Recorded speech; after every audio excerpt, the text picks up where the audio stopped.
দুস্থমতার ব্যবস্থা করেছিলেন, বাংলাদেশের নারীদের জন্য, বিধবাদের জন্য উনি ভাতার ব্যবস্থা করেছিলেন। উনি বাংলাদেশে কেয়ার বিভিন্ন প্রজেক্টে বাংলাদেশের যারা দুস্থ মহিলা আছে তাদেরকে যেন ওই যে রাস্তায় রাস্তায় চেয়ারম্যান সাহেবরা আছে বলতে পারবে মাটি কাটার কাজে নিয়োগ করা হয়, সে ব্যবস্থাও তিনি করেছিলেন। তার চাওয়া ছিল যে বাংলাদেশের নারীরা যেন ঘরে বসে না থাকে, বাংলাদেশের নারীরা যেন বোঝা না হয়, বাংলাদেশের নারীরা যেন একটা সম্পদে পরিণত হয়।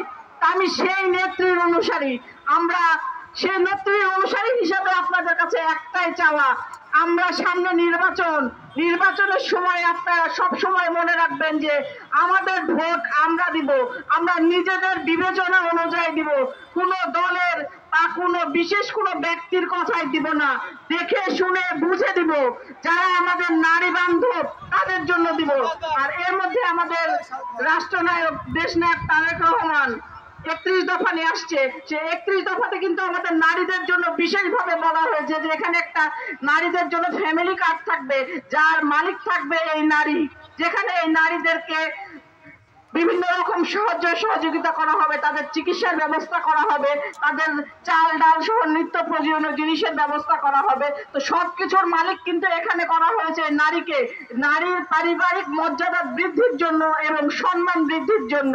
এই সকল কিছু কিন্তু নারীদের জন্য করেছে আমাদের খালেদা জিয়া এবং খালেদা জিয়ার পুত্র আমাদের তারেক রহমান। তো তাহলে পরে আমরা কি খালেদা জিয়ার পুত্র এবং তারেক রহমানের সঙ্গে থাকবো না বলুন? আমরা কি তার সঙ্গে আছি?